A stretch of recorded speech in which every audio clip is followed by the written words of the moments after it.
எப்படி வேதத்தை வாசிக்கிறோம்? how to have maximum benefit from what we read. நாம் வாசிக்கிறதிலிருந்து மிக உயரிய பலனை எப்படி அடைவது? வேதத்தை வாசிக்கும் பொழுது எப்படி வாசிக்கிறோம்? சரியா? மூன்று நிலை இருக்கிறது. 3 steps when we study the Bible. வேதத்தை படிக்கும் பொழுது 3 படி. எத்தனை? என்னது? 3 நிலை இருக்குது. முதல்ல இந்த வேத பகுதி என்ன சொல்லுகிறது? என்னங்க? பேச மாட்டீங்களா? இன்னைக்கு சாயந்தரம் பேசக்கூடாது. நேற்று சொல்லிட்டாங்க, காலையிலேயே ஒருத்தர் வராரு புதுசா, அதனால நாங்களாம் பேச மாட்டோம். சொல்ல மாட்டீங்களா தம்பிமார்? சொல்ல மாட்டீங்களா? ஓகே. அதாவது இந்த வேத பகுதி என்ன சொல்லுகிறது? வாட் டஸ் இட் சே? முதல்ல என்னது? என்ன சொல்லுகிறது? அடுத்தது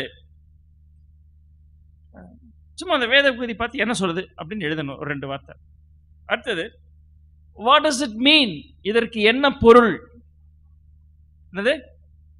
இந்த வேத வார்த்தைக்கு என்ன பொருள்? கொர்பான் என்னும் காணிக்கையை கொடுத்து போதும். கொர்பான்னா என்ன? கொர்பான்னாவே காணிக்க. சரியா? கொர்பான்னாவே காணிக்க. தலிதா குமி அப்படின்னு என்ன அர்த்தம்? அது இல்லை. தலிதா குமி எழுதுறதுக்கு அவர் ஒரு 4 வசனம் எழுதணும், அதனால அதை எழுதல. தலிதா குமின்னா என்னன்னா, இந்த சேலையை அகற்றுங்கள். என்னது? தலிதா குமின்னு சேலையை அகற்று. செத்து போனவங்க துணியை போட்டு மூடி வச்சிருப்பாங்க. ஆண்டவர் சொன்ன, இயேசுவானவர் சொன்னாராம், அவ சாகல, மரிக்கல, நித்திரையா இருக்கிறாள், அதனால அந்த சேலையை அகற்றுங்கள். தலிதா குமின்னு அந்த சேலையை அகற்று. எபிரேய ஹீப்ரு சொல்லித்தராங்க இல்லையா, அந்த இதெல்லாம் படிச்சோம்னா. சரியா? அப்போ இதை வழங்குவதற்கு உதவி, வேதத்தை படிக்க உதவிகள் தேவை. அதெல்லாம் இல்லாம ஒரு வேத பகுதியை நான் புரிந்து கொள்வது எப்படி? 8:15 முடிக்க சொல்லியிருக்காங்க. சரியா? எத்தனை நேரம் வேணாலும் பிரசங்கம் பண்ணுங்க, 8:15 வரைக்கும் தான் எல்லாரும் இருப்பாங்க, இப்போ எல்லாரும் போயிடுவாங்க அப்படின்னு இருக்காங்க. அதனால கவனிங்க. மூணாவது, முதல் 2 கேள்வி என்ன சொன்ன? இந்த வேத பகுதி என்ன சொல்லுகிறது? வாட் டஸ் இட் சே? ரெண்டாவது, வாட் டஸ் இட் மீன்? இதற்கு என்ன பொருள்? மூணாவது,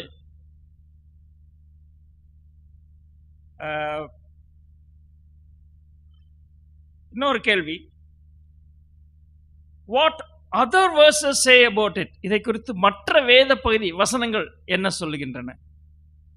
எங்காச்சும் கண்டுபிடிக்க முடியுமா? ஞாபகம் வருமா? நாலாவது,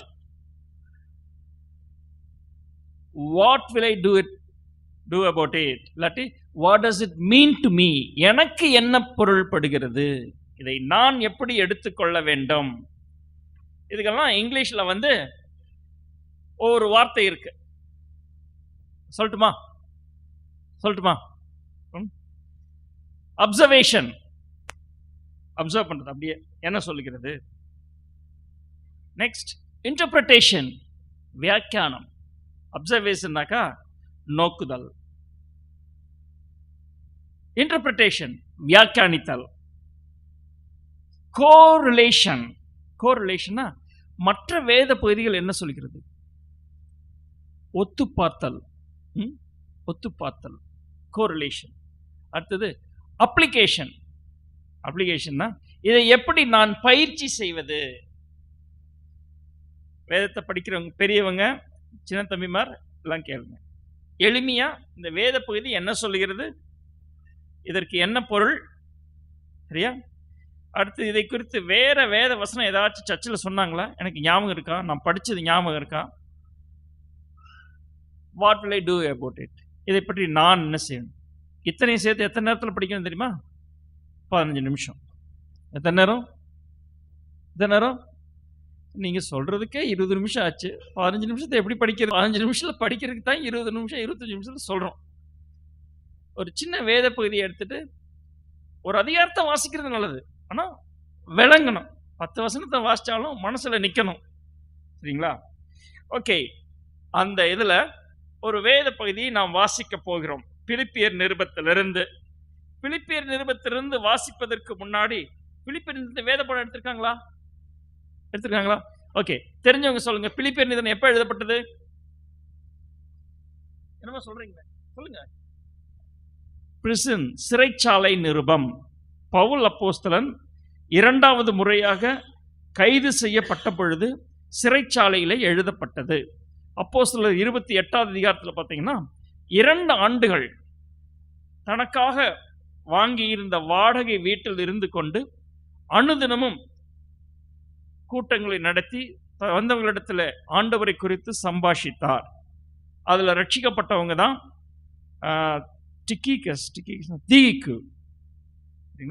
தீகிக்கு கொலோசியா நாட்டிலிருந்து பிலமோனின் வீட்டில் வேலை செய்துவிட்டு தவறு செய்து ஓடி வந்தவன், அடிமை. பிலமோன் ஒரு பணக்காரர். சரி, ஒனேசிமு.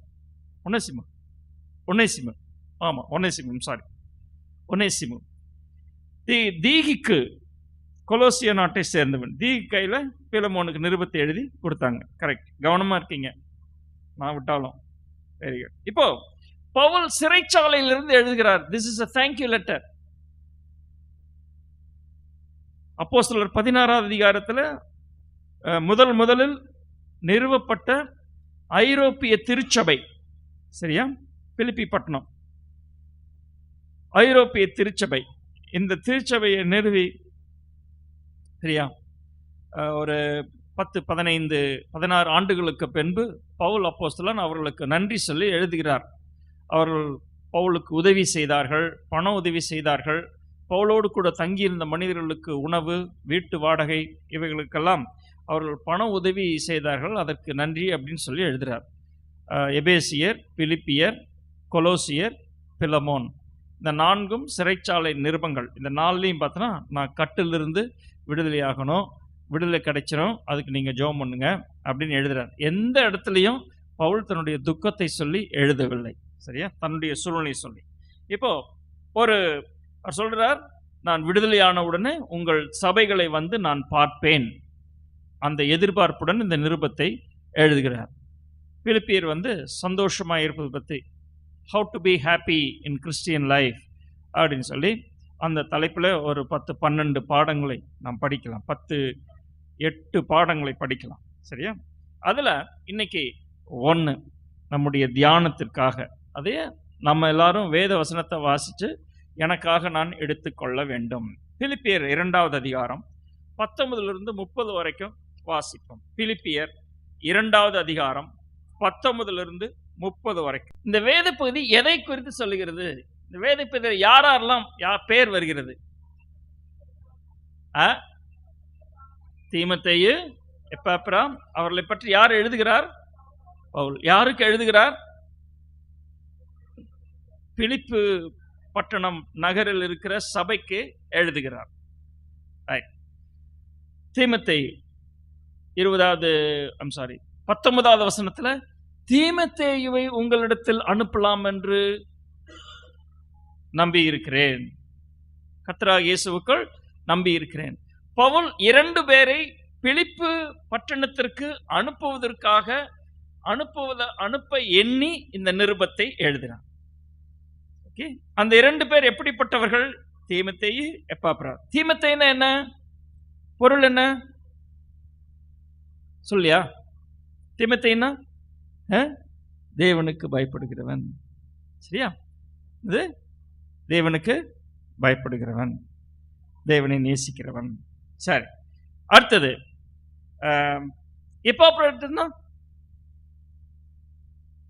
எப்பாப்ரோடைட்டஸ் இங்கிலீஷ்ல. கிரீக்ல பார்த்தீங்கன்னா அந்த கிரேக்க தேவதை ஃப்ரம் எப்பாப்ரோடைட், எப்பாப்ராதித்து, அந்த தேவதையின் இடத்திலிருந்து ஈவு, கிரேக்க பெயர், சரியா. இந்த 2 பேரையும் அனுப்பலாம் என்று சொல்லி எழுதுகிறார். அந்த 2 பேரை குறித்து பவுல் என்ன சொல்லுகிறார்?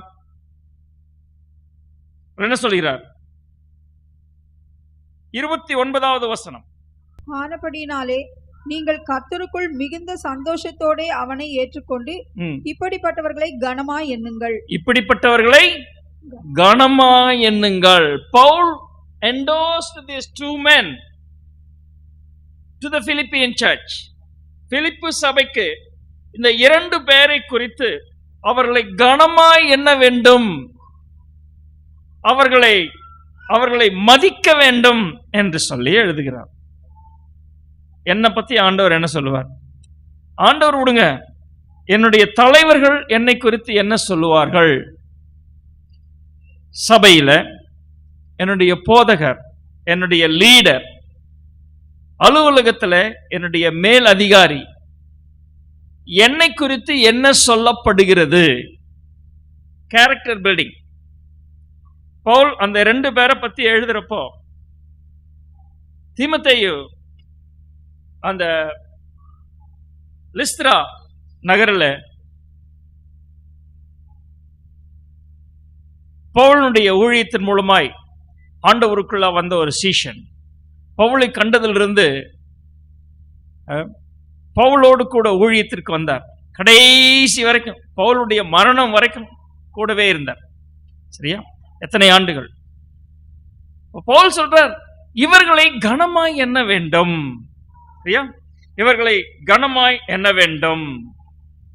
பவுல் says, இவங்க ரெண்டு பேரையும் கனப்படுத்த வேண்டும். We should appreciate them. We should honor these men. ஏன்? இவர்கள் தேவ மனிதர்கள். ஒண்ணு, இவருடைய குண நலன்கள் யாவை? தேவ மனிதர்களுடைய குண நலன்கள் யாவை? சரியா?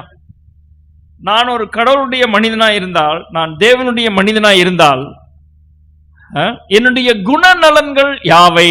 எப்படி இருக்க வேண்டும்? 20-21 இன்டர்பிரிட்டேஷன். இப்போ அப்சர்வேஷன் பார்த்தோம். பவுல் என்ன சொல்றான்னு பார்த்தோம். ரெண்டு பேரை பிலிப்பு நகருக்கு அனுப்ப வேண்டும் என்று உத்தேசித்து எழுதுகிறார். அவர்களை குறித்து குறிப்பிடும் பொழுது நற்சாட்சி பகிர்கிறார். as role model. Paul endorsed them as a role model. இவர்கள் நல்ல உதாரணத்திற்கு உரியவர்கள். ஏன் சொல்றார்? இவருடைய குணநலன் என்ன? Character of godly man. ஒரு தேவ மனிதனாய் இருப்பதற்குரிய குணநலன். எனக்கு அந்த குணநலன் இருக்கா? 20-21 he will sincerely care for the people. 20வது வசனம். அது ஏனென்றால் உங்கள் காரியங்களை உண்மையாய் விசாரிக்கிறவன். சரியா? உண்மையாய் விசாரிக்கிறதற்கு என்னை போல மனதுள்ளவன் அவனை அன்றி வேறொரு என்னிடத்தில் இல்லை. மற்றவங்களா இருக்கிறாங்க. he will sincerely care for you. Character of godly man. நீங்க ஊழியம் செய்யணும்னு சொல்லல, தேவ மனிதனா இருக்கிறதற்கு. சரியா? நம்பர் 2, இரண்டாவது 22வது வசனம். he has proved himself as son with his father. 22வது வசனம். தகப்பனுக்கு பிள்ளை ஊழியம் செய்வது போல என்னோட கூட சுவிசேஷத்து நிமித்தம் அவன் ஊழியம் செய்தான். தகப்பனுக்கு பிள்ளை ஊழியம் செய்வது போல Timothy has proved himself. அடுத்தது, அவன் தன்னுடைய உத்தம குணத்தை விளங்க பண்ணினான். உத்தமம், கடந்த முறை சொன்ன இன்டெகிரிட்டி, நாட் ஃபெய்த்ஃபுல்னஸ். இன்டெகிரிட்டி, உத்தமம். மூணாவது 25வது வசனம். My brother, fellow worker, என் சகோதரன், உடன் வேலையால், அப்புறம் உடன் சேவகன். அப்படி அவ்வளவு நெருக்கமாக இருந்தான் ஊழியத்தில். அவனுடைய கேரக்டர் அந்த மாதிரி உழைச்சாங்க. 26வது வசனம். எல்லார் மேலும் வாஞ்சை. யாரு? பிலிப்பு நகர்ல இருக்கிற மக்கள் மேல அவன் வாஞ்சை உள்ளவனா இருக்கான். விட்டுட்டு வந்துட்டான். 800 கிலோமீட்டர் பிலிப்பு நகர்ல இருந்து ரோமபுரி சிறைச்சாலைக்கு 800 கிலோமீட்டர் கடல் கடந்து கப்பலை பிடிச்சு வரணும். அங்கிருந்து இறங்கி நடக்கணும். ரோம்ல அங்க அப்பிபுரம் அங்கங்க இறங்கி கொத்தவழி அங்க இறங்கி அப்படி நடந்து போகணும் இத்தாலிக்கு.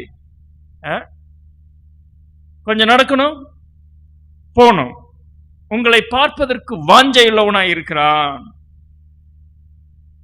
He was sick. என்ன கேட்டாங்க? பிலிப்பு நகர் இருந்து இங்கிருந்து நம்ம எப்பாப்பிரதித்து போனாரு, பவுலை பார்க்க, உடல்நலம் இல்லாம ஆயிட்டார், அவரை பார்க்கணுமே, வாஞ்சை உள்ளவனாய் இருக்கிறான். மக்கள் மேல கரிசனை. 5வது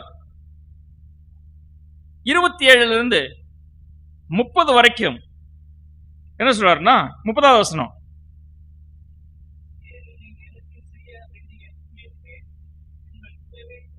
உங்கள் குறைவை நிறைவாக்கும்படிக்கு தன் பிராணனையே எண்ணாமல் he almost died risking his life for God's work. இதுதான் இந்த 5 குணங்கள் தேவ மனிதர்களை குறித்து சொல்லப்பட்டிருக்கிறது. Godly man இதுல நான் பார்க்கணும் என்ன சொல்லுது. முதல்ல ஒரு தேவ மனிதனாய் இருப்பதற்கு, வாழ்வதற்கு என்ன குணநலன்கள் தேவை? வேகமா போயிடுறேன், கேள்வி கேட்டா இன்னும் லேட்டா போயிடும், சரிங்களா? நிறைய முதல்ல சொல்லி இருக்கிறேன். 11,000 எபிரேய கிரேக்க வார்த்தைகளை குறித்து வைத்து வேதம் எழுதப்பட்டது. ஆங்கிலத்தில் மொழிபெயர்த்த பொழுது நமக்கு 9,000 வார்த்தைகள் தான் கிடைத்தன. அதனால 11,000 வார்த்தைகள் எபிரேய கிரேக்கில், ஆங்கிலத்தில் 9,000 வார்த்தைகள். அதனால உண்மையான பொருளை விளங்கிக் கொள்வதற்கு சில உதவிகளை, மொழிபெயர்ப்பு இதெல்லாம் நம்ம பார்க்கணும், அப்பப்போ படிக்கணும். ஆனா இதுல இருந்து சும்மா எதையும் படிக்காம வேதத்தை படிக்கிறப்போ தினம் 2 வசனம் வாசிச்சாலும் யார் என்ன எப்படி ஒரு 10 கேள்வி கேட்கணும். If you read the Bible with the questions who, what, where, to whom, in what language, when it is told, thou would understand the Bible very well அப்படின்னு 1800 மைல் கவர்டேல் அப்படின்னு சொல்லி ஒருத்தர் சொன்னார். சரியா? 10 கேள்விகள் வேதத்தை வாசிக்கிறது. இப்போ தேவ மனிதனுடைய குணநலன்கள் 21வது வசனம் என்ன சொல்லுது? 20வது வசனம், என்னை போல உங்களை விசாரிப்பதற்கு கேரிங், அவரை உண்மையாய் விசாரிப்பதற்கு அவரை போல மனமுள்ளவன் ஒருவனும் இல்லை. Godly man is caring and compassionate. தேவ மனிதன் விசாரிக்கிறவன், மனதுருக்கம் உள்ளவனாய் இருக்கிறான். Who will sincerely care for the people. நம்ம எல்லாருமே எப்போதுமே சுயநலமாய் இருப்பதற்கு போதிக்கப்பட்டு இருக்கிறோம். எனக்கு எனக்கு எனக்கு எனக்கு ஒரு குரூப் போட்டோ உங்ககிட்ட கொடுத்தா, உங்களை எல்லாம் ஒரு போட்டோ எடுத்துட்டு போயிட்டு அடுத்த முறை உங்ககிட்ட கொடுத்தா கொண்ட பார்க்கலான்னு யாரை பார்ப்பீங்க? பாஸ்டர் எப்படி இருக்கிறார், அழகா இருக்கிறாருன்னு பார்ப்பீங்களா? நான் கட்டிட்டு வந்திருக்கிற, உடுத்து வந்திருக்கிற துணி எவ்வளவு அழகா அந்த போட்டோல விழுந்திருக்கு, என் முகம் எவ்வளவு வெள்ளையா விழுந்திருக்கு, கருப்பா விழுந்திருக்கு அப்படின்னு பார்ப்போமா? சொல்லுங்க. வெள்ளையா தான் இருக்கிறேன், நல்லா தான் படம் எடுத்திருக்கிறாரு. நம்ம